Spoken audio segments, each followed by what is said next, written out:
Hey folks, thanks for listening and watching the Phillies Talk podcast presented by Team Toyota.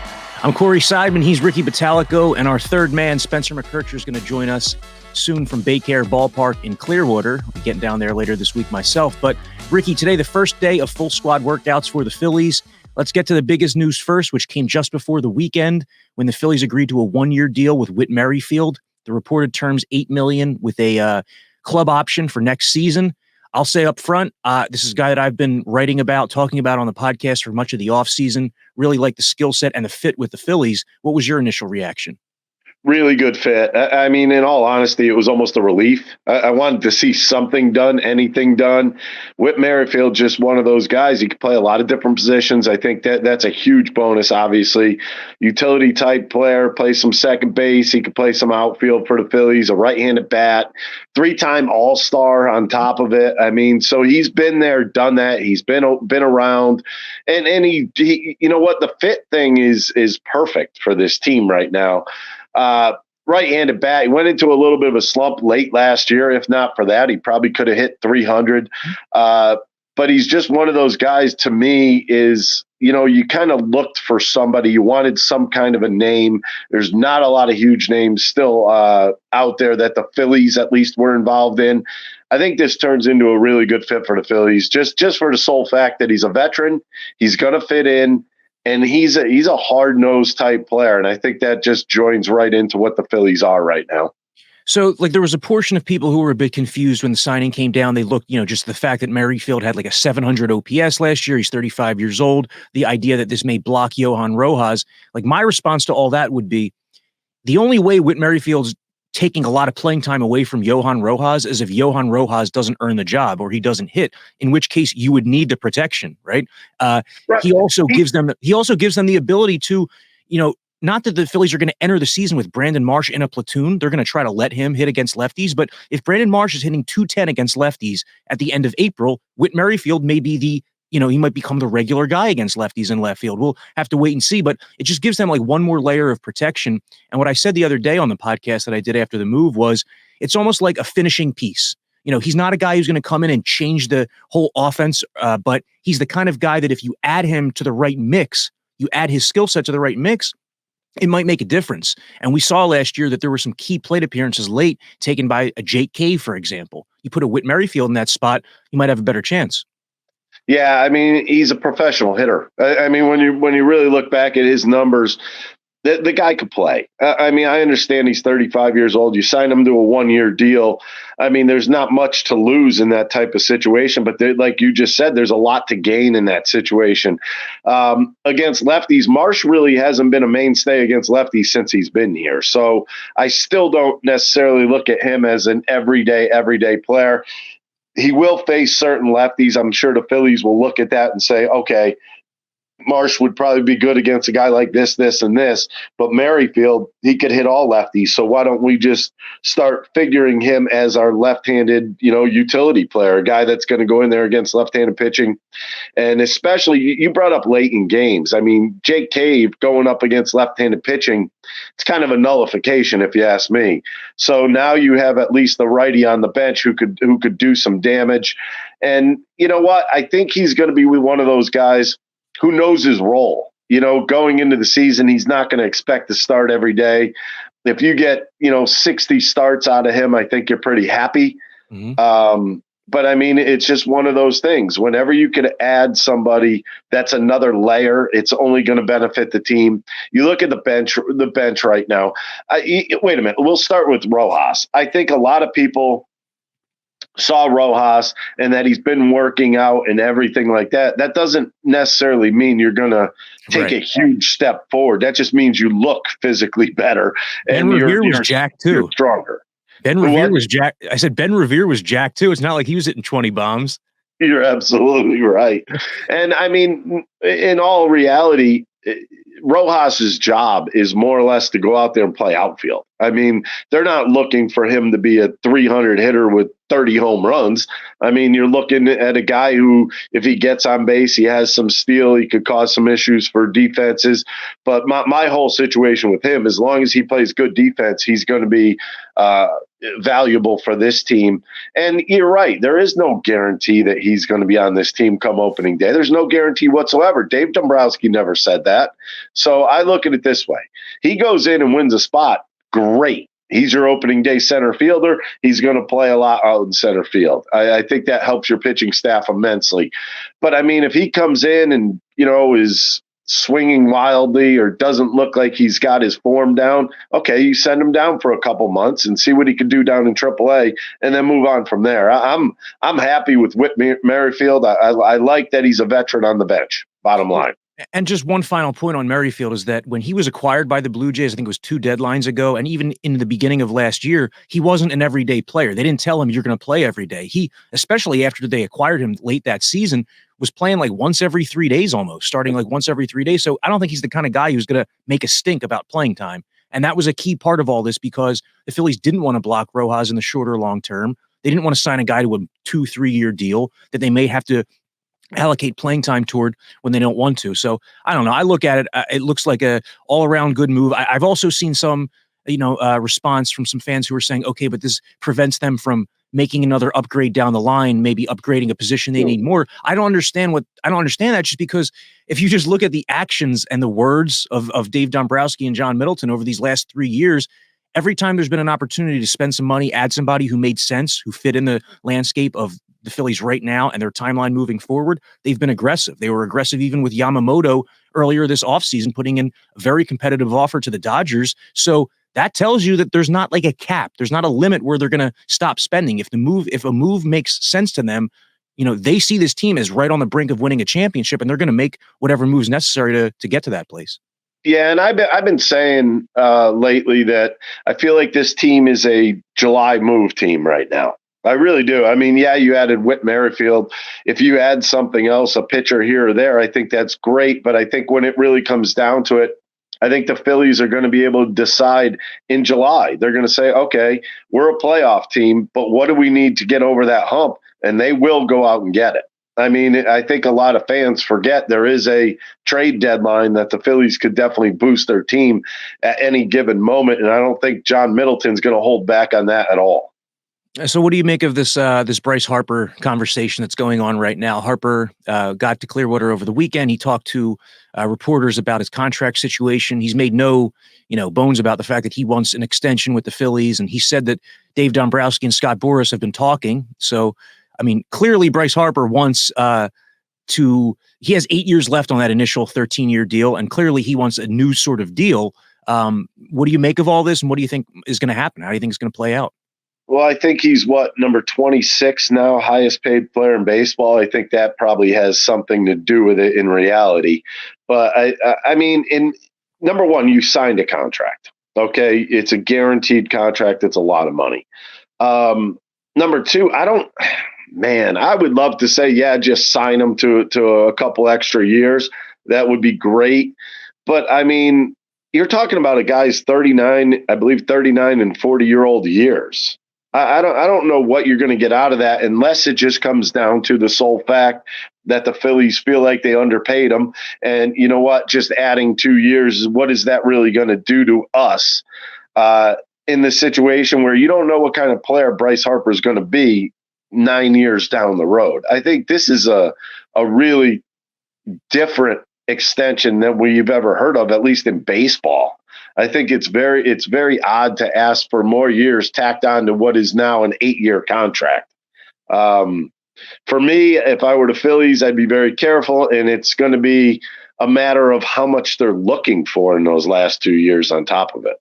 Well, it's almost like you have to I almost feel like with this Bryce Harper situation, you have to just realize he's not going to be the player at 40, 41 that he is right now. That's obvious. Right. Nobody is. So you're not as much paying for like the expected production at age 40 as you are paying for like the face of the franchise, a guy who might be the face of the franchise for decades and decades and decades moving forward, So yeah. I think it's almost like about like solidifying him in total. And you bring up like the 2 extra years. I don't know what the number of years might be, but he's entering his age 31 season. So like if they were to re-sign him to a 10-year deal that takes the place of the remaining 8 years, that would take him through his early 40s. I mean, Manny Machado ended up doing something similarly.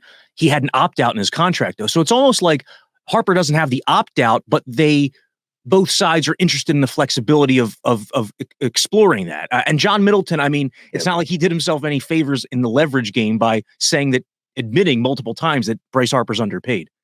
Yeah. He did that the first year they made the playoffs.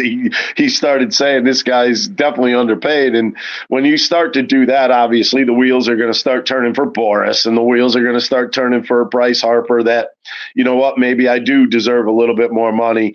You say he doesn't have that clause in his contract, but like what you just said and what I'm thinking is he kind of does. He kind of does. He came over here. I don't know. They say, he does a lot of stuff for the Phillies, which he does. And I understand that. But he may have been the smartest ball player ever to come in here on a long-term deal, because he came in here and what did he do? He started up with the whole fanatic stuff, and that gets all the kids involved. So even younger kids are going to be like, wow, we love Bryce Harper because he loves the fanatic and this and that. And you know what? He's good around the area and the community. So the Phillies really kind of take that to heart on top of it. So it's just one of those things where when you look at this as a whole, he kind of does have not an out in his contract, but he has kind of an open contract, if you ask me. Yeah, and I mean, there's a portion of people who, like, when that first happened, when he first got here and was, Mr. Philadelphia, there were people who thought that it was pandering. And, maybe it was, whatever you think, but now it's not. I mean, if it was in the beginning, it's become real over the years. Like, now he's fully ingrained, loves Philadelphia, loves the organization.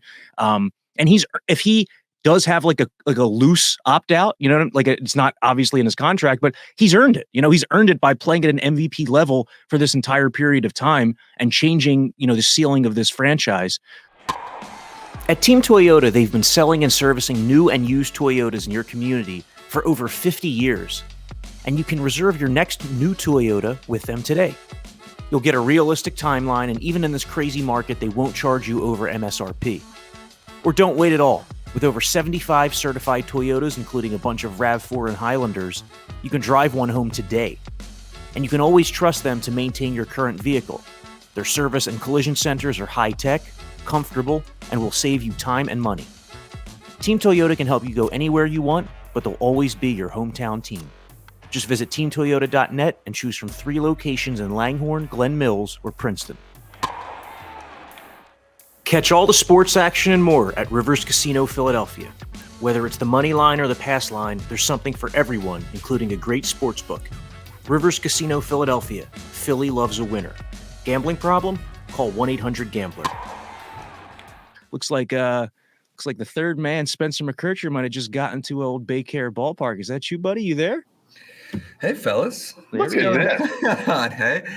Oh, man, what a stressful time we are here. Yeah, but you picked a good first day to get there, though, with Whit Merrifield joining his teammates earlier this morning. Looked like came out with Trey Turner and Bryson Stott. How about it, dude? Yeah, I'm looking forward to getting to talk to Whit. I know we're getting ready for Rob Thompson here shortly, and then Dave Dombrowski a little later today. Here, I wonder if I can flip this here. This is my current view. For the, you're watching on YouTube. We got a little live BP going on. It looks like Christian Pache in the cage right now with Charlie looking on and Kevin Long looking on. So yeah, he's a relevant player in all this because the bench, Ricky and I were talking about the bench a little bit earlier, and before the Merrifield signing, you're looking at Pache as like the first right-handed bat off the bench, and now that's not necessarily the case. There aren't a whole lot of spots up for grabs in camp. You're kind of looking at like the final 2 spots in the bullpen and maybe that final bench job.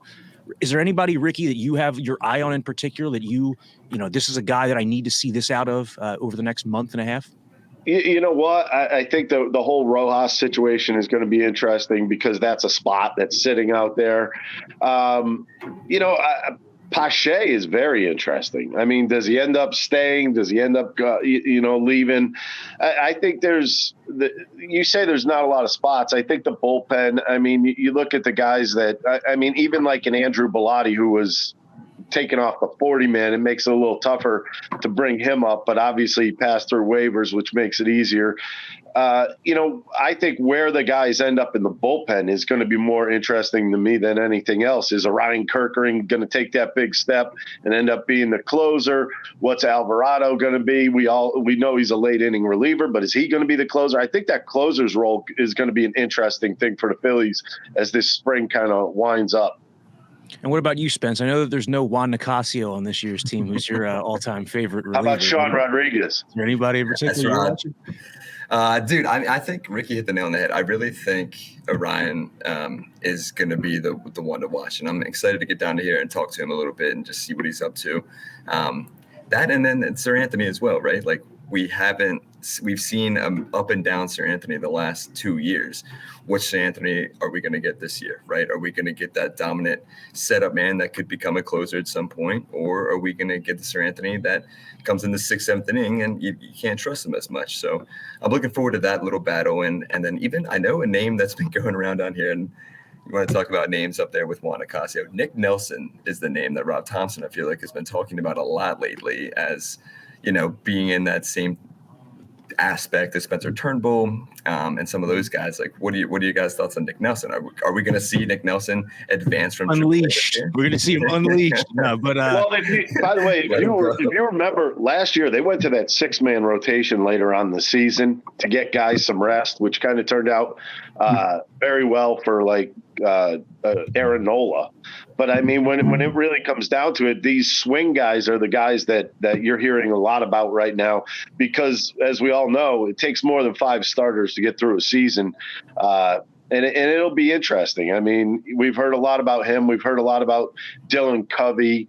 Who knows what these guys are going to end up doing, but somebody's not going to end up on the big league roster. So does this mean that one of these guys that are going to be swingmen gets sent down, and then you kind of work with them from the Lehigh Valley? And if you need pitchers, then you bring them up. And then there's going to be those guys who may be the longer guys in the bullpen that kind of sit and wait a lot out there, waiting for their opportunity to get a start. So I think that's really a good point brought up, because I just believe that with Thompson and Caleb Cotham, I think those guys are looking for extra guys that could step in and start at any given time. Right. And I mean, options play a role in all that, like the flexibility you have sending a guy back and forth. And a lot of these guys are out of options. Dylan Covey, Spencer Turnbull. I mean, Turnbull threw a no-hitter with the Tigers. I mean, I'm not saying like he's a elite pitcher or anything by any means. So did Michael Lorenzen. Right. And it shows you that if you're really feeling it, that you can be a productive pitcher. They've added some starting pitching depth this offseason, clearly a focus, because Spencer brought up Nick Nelson, and not that he's like a big name or anything, but when you entered the offseason, that was your pitching depth. Like, that was your number 6 starter. There weren't really guys behind him. So over the last month, Dave Dombrowski, Sam Fuld, the Phillies front office, they've added some more guys to the mix. They also agreed to minor league deals over the weekend with a few more interesting players. One of them stuck out to me, David Dahl, the former Rockies outfielder, who was an all-star back in, I think, 2019. But, he came up, sweet left-handed swing. Guy who was like batting 5th in that lineup, was a former first-round pick. And the first thing that it reminded me of, and trust me, I'm not saying that it's going to be this. This is the, like, Jason Worth was the exception. But the point I'm bringing up is that, once upon a time, Jason Worth was a former first-round pick who had dealt with injuries, who hadn't established himself yet. Pat Gillick took a chance on him, signed him to a short-term deal with the Phillies. I think it was worth less than $1 million, I want to say, right in that vicinity, and changed the whole course of his career. And I'm not saying the same thing's going to happen with David Dahl, but he's produced at AAA for the last couple of organizations he's been in. Last year hit well at AAA with the Dodgers. If he was on a less loaded team, might have spent more time in the majors. But kind of just like an interesting low risk move that might be able to get you a bench bat who can help at some point. Yeah, it's a little surprising that, I mean, if I was an outfielder and I wanted any kind of playing time, I'm not signing with the Phillies right now, to be honest. But you know what? Anytime you could get somebody that, and it has worked for the Phillies. You brought up Jason Worth. I mean, that worked a long time ago. But I mean, even more recently, how about Brandon Marsh? Marsh couldn't hit the broadside of a barn when he was out in Anaheim. Now all of a sudden he's become a pretty good hitter for the Phillies with a little bit of pop. So I mean, the Phillies think they have that magic potion to kind of turn back turn guys back into the right direction, and they've done fairly well recently. I mean, you even think about a guy like Alvarado. Come on, he could not throw a strike for his life, and all of a sudden they kind of figured some stuff out with him, and he's one of the best relievers in baseball. They're trying to do the same with Gregory Soto. So the Phillies have been pretty good with rejuvenating some players, so that doesn't surprise me at all either. Yeah, need more out of Gregory Soto this year. There's all the talent in the world in that arm, but he was, inconsistent, like a mixed bag last year. And just going back to what's that? About Gregory Soto, I think for him, I think a lot fell on him early in the season when he was throwing the ball well early on in the season. I think a lot fell on him when Sir Anthony went down and Alvarado was out, and I think they may have overused him in a 2-month time period. That's why I think he kind of went solid. Yeah, well, it's, Spence mentioned Kerkering and Sir Anthony Dominguez. The Phillies need to figure out who is that top right-handed late-inning reliever. Is it one of those two guys? Is it Jeff Hoffman? I mean, last year it was Craig Kimbrell for most of the season. We all know how that ended. But no matter what you think about Craig Kimbrell, he was pitching key innings for the Phillies most of the season. So, it'll be interesting to see, how that closer's role shakes out. I don't think they're going to name a closer. I think it's going to be similar to what we've seen, entering the last few seasons here. Ricky, do you have a favorite as of right now? I would, closer wise, I like Alvarado. I just think, 9 pitches, you're out of an inning at times. So I just think he's one of those guys with the best strikeout possibility ratio. So, and he's proven right now, in my eyes at least, he's proven. Sir Anthony has been way too up and down. And even if he has a good spring, what is that really proving to anybody? Not much.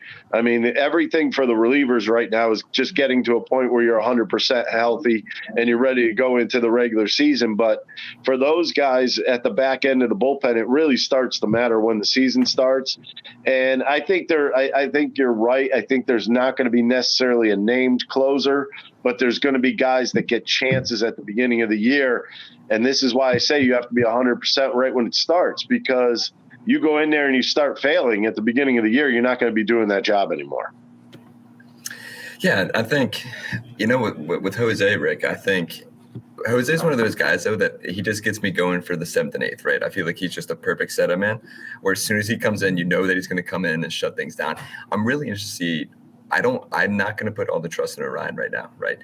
I think we have to see what that third pitch, right? I think he said he's working on his third pitch. He's trying to get a cutter in there, even a changeup in there. Sinker, one of them, if that is effective, because obviously last year the Diamondbacks in games, basically every game in Arizona exposed Orion in terms of, all right, you're just going to throw that outside pitch and the fastball at 98, and then you're going to throw the sweeping slider going away from us, and they figured it out then, especially when he lost the strike zone. So the kid is still so young. I don't know if I can trust him going into a closer role right now. Maybe down the road we can figure that out. But hey, Corey, what about our guy Hef Joffman? I mean, I know Jeff is one of those guys that I think even in game 6 and 7, maybe Topper used him a little early, right? When it was like, oh man, we're running low on options, and Topper went to him in the 3rd or 4th after he pulled Sanchez there. He could have been useful down the stretch. So maybe try good old Hef. Hef man. His numbers were sick last year. Well, and speaking of numbers, he changed his number this year, right? He did 23 now, right? Went back to 23. Always a good Jordan number. Year. Exactly. So, he was like the X factor in the bullpen last year, Jeff Hoffman. You think about where the Phillies would have been without him, and it just highlights that you never quite know who's going to be a really important player for you. A guy who we do know is going to be a really important player for the Phillies is Zack Wheeler. And Wheeler talked about his contract situation when he got to Clearwater last week. There's no denying that he's going to get a ton of money. The Phillies want to get this thing wrapped up ideally before the season, and absolutely ideally before the offseason. It doesn't stick out one way or the other whether there's going to be an actual deadline the way there was with Aaron Nola, where they didn't want to discuss last year within the season. But if Zack Wheeler gets to free agency, he's going to be seeking $40 million a year. Why wouldn't he? I was looking at, some of the short-term huge pitcher contracts the other day. Jacob deGrom, I believe, is making $38 million a year, 37, 38.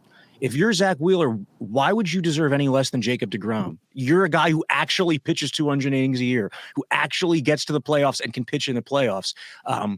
So, like, why wouldn't you be eligible for the same tier of money as a Verlander or a Scherzer or a deGrom?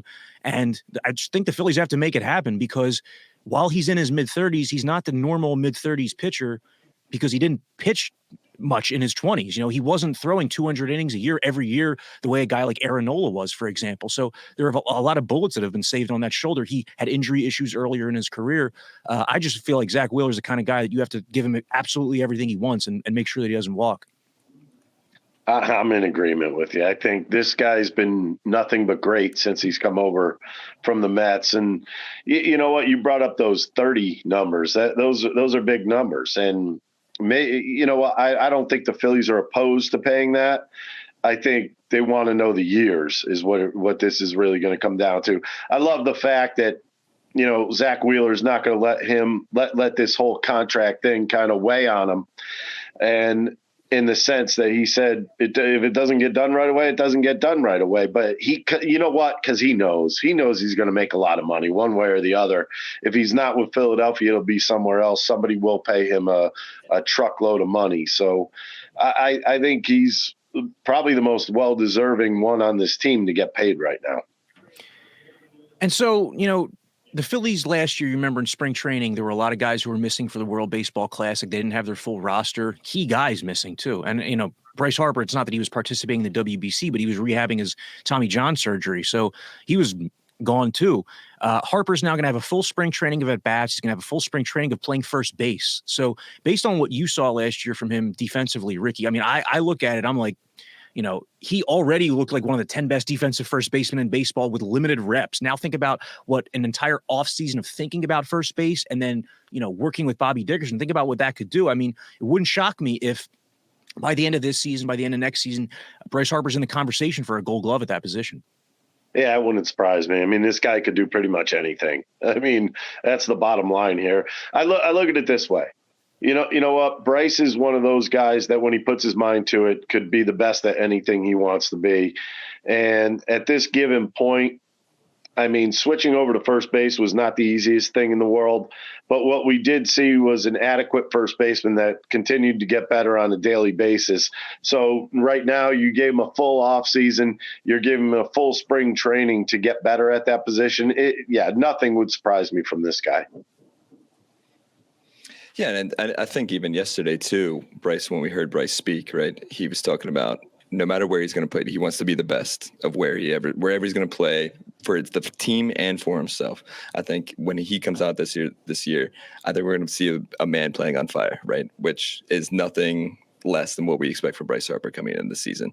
I'm excited to see what he's going to bring to first base. I think as long as he can get that, you know, adjusted, I think Bobby Dickerson, you know, because we saw in game 7 or 6 when he got hit, you know, when he was trying to catch the ball at first and that left elbow got hit, the one that was surgically repaired, or the right elbow that was surgically repaired, you know, hopefully we can figure out his footwork a little better at first. But then from there, I'm excited to see him. Rick, I think we're going to close this up. So this is our new segment called The Closer, right? Uh-oh. Since you were here, right? And one of the better closers in Phillies history. I just want to chime in. That's a really creative name for a closing segment. I like Come it. on, right? Who came up with that? Well, you know, we'll put that behind the scenes. We'll talk later. Okay. Rick, so I just got down here. I know you and I had a great time down here in 2020 when we made the trip down here with our good buddy Jim Salisbury. I don't think you could talk about that on the show. You can't talk about that. No, that's disclosed information. But no, I wanted to see what's your favorite. Give the listeners and me and Corey. I think I might know it, but give me your favorite spring training story as a player. Oh, as a player? Wow. Yeah, we can't talk about what happened in 2020. I will tell you this much. Mark Leiter. Remember Mark Leiter? He came over to the Phillies, and Mark's a little bit of a strange brew to start with. And he came into spring training one day, and he told all the relievers, hey, come on, we're going to go meet for lunch after. So we only practiced till like 10:30. The team was on the road. We get that, and he says, meet at the Palm Pavilion down on Clearwater Beach. We head down the Palm Pavilion, and let's just say the Palm Pavilion, that went from, let's see, 11 o'clock in the morning till 3 in the morning. It was a long day, man. But you know what? The outside of the baseball game down in spring training for players is outstanding. There's great golf. There's the beach. You hang out down there. You know what? Sometimes some people call it a country club for pitchers. Sometimes it is. I'm not going to lie. And but that day was epic. Well, let me ask you. How do you feel the next morning? Not good. So, Rick, let me ask you. You said the outside of baseball is great for pitchers, especially. I mean, was there a point in camp when you were just ready to be done, though? I mean, I would assume that like by the midpoint, you were probably ready to come back north, usually, right? Well, I usually came in like arm wise, arm strength wise, about 80%. So it usually took me about 2 weeks. So pitching wise, about 2 weeks in, I knew I was ready. I would get my butt handed to me for those first 2 weeks, flat fastballs, nothing on them. And then all of a sudden it just kind of kicks in where you're throwing high 90s again and everything's fine. So I could have done without 2 weeks of it. All right. Well, thanks for joining us, Ricky, and Spencer. Have a good time down there. I'll see you in a couple days down in Clearwater. The games begin this weekend. Phillies Grapefruit League games begin this weekend. The first home one on Sunday against the Yankees. So before we know it, there's going to be actual baseball. Enough of this off-season talk. Can't wait. So for Ricky Bottalico and Spencer, I'm Corey Seidman. Thanks a lot for listening and watching the Phillies Talk podcast.